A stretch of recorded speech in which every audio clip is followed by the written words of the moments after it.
Hey, Dr. Flight here. Good to reach out to you. Today's topic is developing effective communication.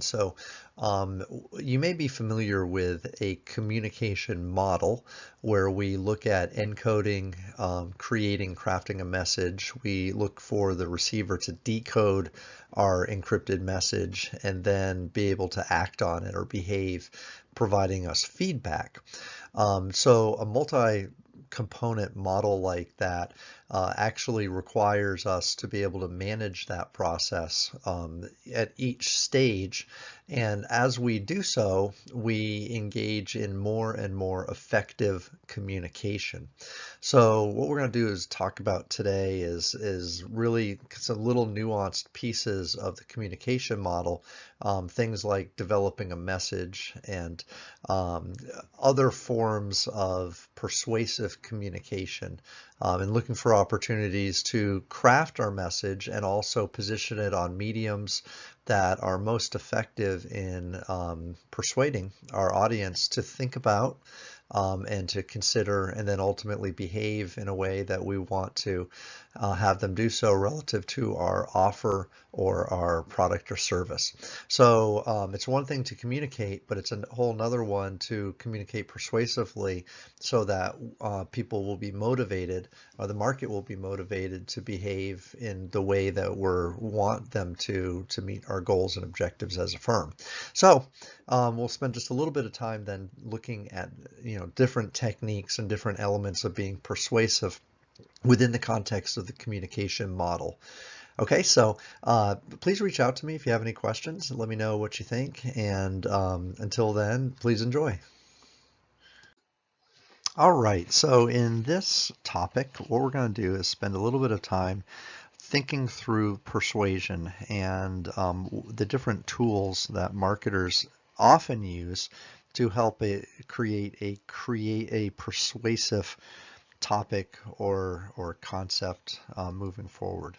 So the first thing we'll talk about is the notion of an appeal. So when we're thinking about a message, we want to think about how we're going to deliver that message and how we're going to use a tool. It may be a literary tool or some type of a communication tool to put that message into the most motivational light, if you will. And so there are three broad classes of what we call appeals. And these appeals then are motivations that we use to convince somebody to think about our product. So a rational appeal is a type of appeal where we use some type of a logic or higher order mental process in order to convince, using an argument, that our product is better than maybe our competitors. So we think about the pros and the cons of our product or service, and we want our message recipient, to really think about and concentrate on why they should use our product or service. So that would be a rational appeal. We sometimes contrast rational appeals with emotional appeals. Emotional appeals are ones where we use some type of an emotional characteristic to again motivate our behavior and appeal to them, appeal to their senses that they should use our product or service. Very often we use humor, fear is a big one we use, sex, some type of sense of accomplishment or success or affirmation. Some type of an emotion like that would be used in an emotional appeal, again, in order to motivate a behavior or a thinking about our product or service. Third is a moral appeal. So when we ask somebody to think about our product or service because it's the right thing to do or because there's some higher order or higher being calling us to behave correctly, this behaving correctly issue is the sense of right and wrong, and we should behave on it. And that's what we want to communicate, that's kind of what we're trying to do. So one thought as we move forward when we talk about how we're going to communicate for persuasion is to think about what appeal you want to use in order to get your message across, which you think would be most effective in the context of your audience and the situation in which you're bringing your product to market. Next, another way we want to think about communicating for persuasion is to think about benefits. So you'll recall in the BCOS model, we have this idea that the benefits that the customer is going to receive are important. And so we want to know what benefits are important to the customer, and we want to be able to communicate those compared to in reference to our product. So we want to know what those criteria are. We want to be able to use those criteria to the best of our advantage. Messaging, for instance, may try to change the weight or the importance placed on that criteria in order to draw favor for the offer. So if I'm a customer and there are 3 or 4 things that are important to me when I'm buying a product, I'll often look at those in a certain order. Like 1 will be the most important thing, followed by the second, then the third. And so I want to, as a messenger, as a communicator, as a marketer, I want to be able to manage what's important to the customer, but it's important to reflect on what is a good quality for us and what we do well, and make sure that those are the things that we highlight as criteria for the customer. In a for-profit example, Burger King heavily advertises their method of cooking. They flame broil their burgers, for instance. Now, cooking method is probably not the most important thing when you choose to decide where you're going to eat. Usually, especially with fast food, it's usually flavor, maybe location, especially price. And so if cooking method's not like one of the criteria, then one of the things that Burger King does is they highlight it to make it one of the criteria that become important to the customer. So they make it an issue. And the reason why they make it an issue is because they specifically flame broil and they feel like that's a point of differentiation for them. So here's a situation where you take a benefit and you highlight that benefit, and you create an urgency of that benefit so that it's deemed as or thought of as an important feature, so important that the customer will change their decision weight to make it more important than it really is or really was in the past. We also have an idea here where we want to sell the benefits then to the customer, and we want to convince them in a persuading way that that benefit is key. So in this case, Burger King, because they have a differential advantage in their method of cooking, they highlight that as a key criteria. And even though it's maybe originally is not a key criteria, because it is to them, they use that as their selling point to move their product and move it forward. Okay, so focus on benefits, focus on the reweighting of benefits and making sure that you highlight the benefits that you do well, the pros to your product. Message execution. So here's another way, and we're kind of jumping around in lots of different ways we can use persuasive techniques to build a message that would then be used in order to convince somebody in the sales process to buy your product. And remember, we first talked about appeals, then we talked about using persuasive benefits. Now we're going to talk a little bit about message executions. A message may be altered in its tone, style, wording, order, or format. These different dimensions then combine to express something called the execution style of the message. So sometimes we have different ways we communicate what we have to say, and this is actually becoming really, really important right now, where we talk about storytelling as an execution style, where we tell a story and that story transports an individual to a place where they are able to see themselves with the product. So different types of execution styles that may be relevant.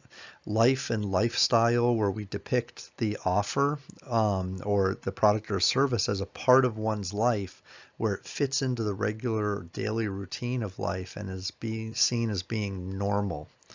Fantasy is another execution technique where we depict the offer in an unrealistic or altered aspirational reality. So maybe we show a person using the product, and in a fantasy, they view the product extremely maybe they become real popular and things like that. But they get to fantasize about what the product could do for them. Mood, tapping into emotion, so emotional shifting stories. That would be tied into an emotional appeal type of an approach, but a mood altering execution is something we could do. Scientific evidence or fact-based and authoritative reasoning executions would be rational appeals.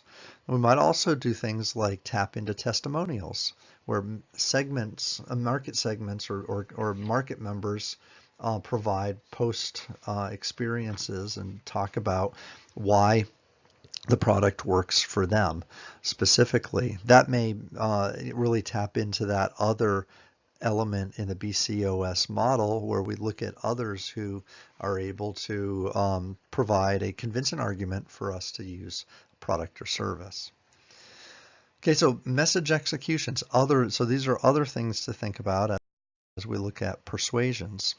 One and two-sided arguments is a fourth way we can look at this. So one-sided arguments are ones where we create a message and we express the positive aspects of our product. Here's an example. Giving just a pint of blood can immediately help solve our blood shortage today. So one way to communicate a message is by only talking about the benefits like we looked at before. A two-sided argument, though, is a little trickier and one that is worth looking at and spending time thinking about. The two-sided arguments are where you offer positive aspects of your product, but then you counter with some strategic cons of your product. And the reason why you do that is because you want to sometimes bring up a negative. So in debates, we do this a lot, where we take a position and then we talk about a negative aspect of our position in order to take ammunition away from our debate partners, the people who we're debating against. So sometimes we want to bring up a negative element, but put it into the context of the big picture, and that negative element doesn't seem so bad after all.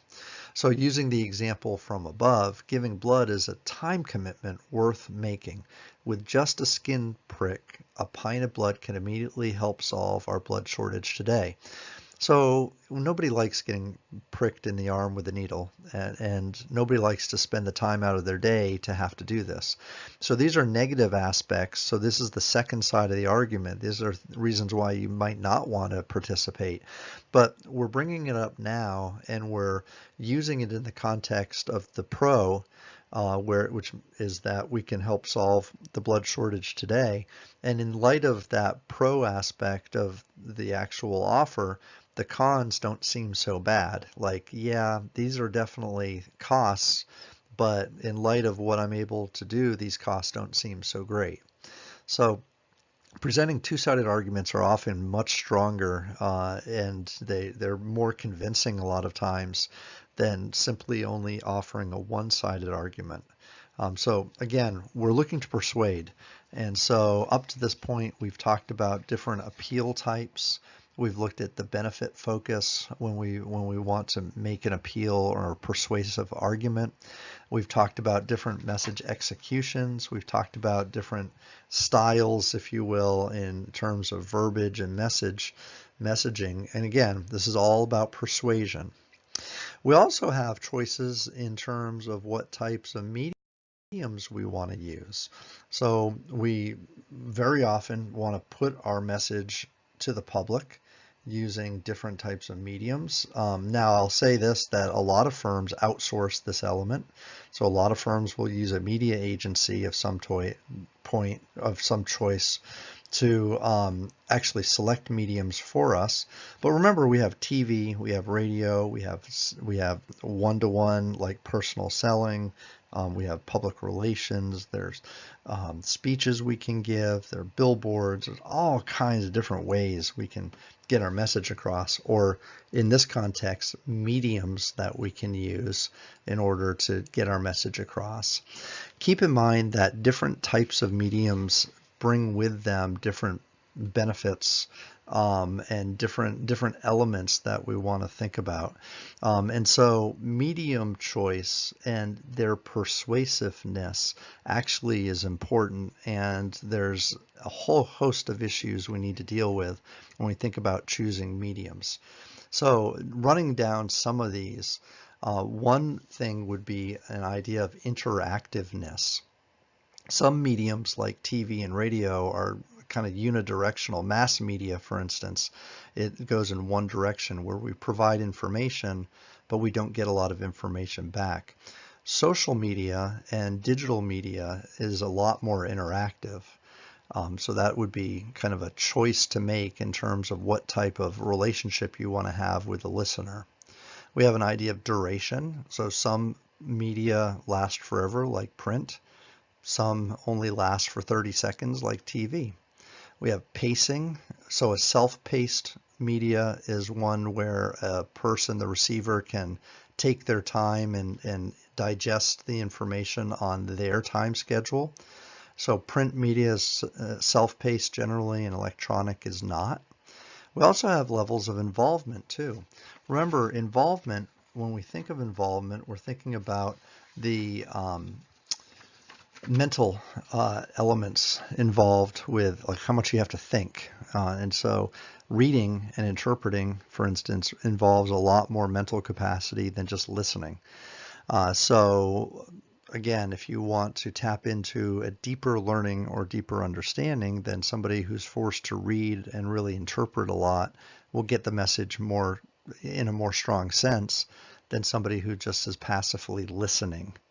So again, we want to use all these tools towards persuasion. We need to understand how they work. A few more come to mind as well, something called commercialism. So a commercialized element is one probably like an advertisement where you know that the message is coming directly from the provider, from the company, the firm. Public relations, or if you have somebody else send a message for you, tends to be much more believable and less commercial. So oftentimes in nonprofits, we're really, really worried about how we're viewed and whether we're viewed as a commercial entity or whether we're viewed as a public service entity. Commercialism then translates into this idea that you're not believable because you're a for-profit organization and that you're only out for your own objectives. And obviously nonprofits want to avoid this impression. So having advertisements on TV is sometimes not viewed positively because people think of this nonprofit as being commercial. And again, it's something to probably avoid, but at least at a minimum be aware of. Two other elements that I want to bring up on this page, reach and then cost versus frequency. When we're choosing mediums, we need to make sure that we're reaching an adequate percentage of our market. So if we know we have 50,000 people in the marketplace who could possibly use our product or service, and we're communicating, we want to make sure that we're reaching a high percentage of that 50,000. Now, maybe not everybody hears our message, but we want everybody to hear our message. And the mediums that we choose specifically incorporate reach in terms of their pricing models and their effectiveness. So you want to be able to reach as many of your a high percentage of your market as you possibly can. However, you have to pay close mind to the cost and how frequently we can send messages out. So Effective frequency is this notion that we are sending a message out enough times so that somebody could actually hear the message and act on it. The problem is every time I run an ad or run a message, it costs me money, and that cost is finite. The money I have to spend is finite. So I can't just message all the time because every time I run an ad, it costs money. Or do any type of messaging, right? There's a cost associated with it. So the trifecta of reach, frequency, and cost come into play when we're budgeting and trying to identify how much we should spend and where we should spend our money when it comes to advertising. That's a fairly complicated kind of element here.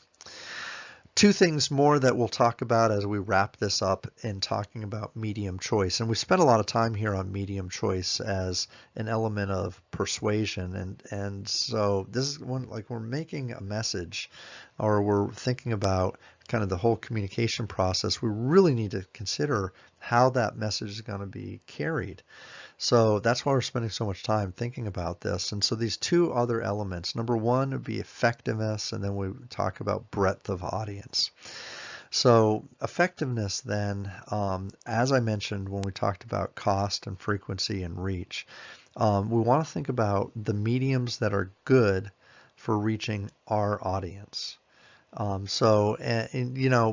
tie this into our goals and our objectives. So how can we reach our audience, given the goal and objective that we have? If we want to build awareness, we're bringing out a new product or service and we want to build awareness, we often want to do some mass marketing type of a thing, commercial advertisements, things like that. If we want to do persuasive, like we want to close the deal, we want people to commit and move into action, then we may have to do more one-to-one marketing. If we want to create goodwill, we do more public relations, and those would be the methods that would be effective for the goals that we have. So think about effectiveness in reach, but achieving the goals that we have that for the messaging campaign. If our goal is to build awareness, then we care about how many people see the ad and the information that's being delivered. If we care about how many people are actually making a decision, then that's a little bit of a different message and goal. And so our measures of effectiveness should be a little bit different, and that will change the type of mediums that we use in order to reach that effectiveness level. The final piece here is something called breadth of audience. And this is something we've talked about in the past, where you want to consider how much market you want to try to reach. So think about targeting and think about, like, am I specifically targeting a niche group of customers? Is this a one-to-one approach? Is it where I have a couple different target markets? How big is my audience really? My gut tells me that when you offer a product or service, it's probably not for everybody. So why use a medium that's for everybody? If your if your product or service is not designed for everybody, then what you need to do is find the mediums that do relate or do interact specifically with the market or target markets or niche markets that you wish to reach, that are effective specifically for your target audience.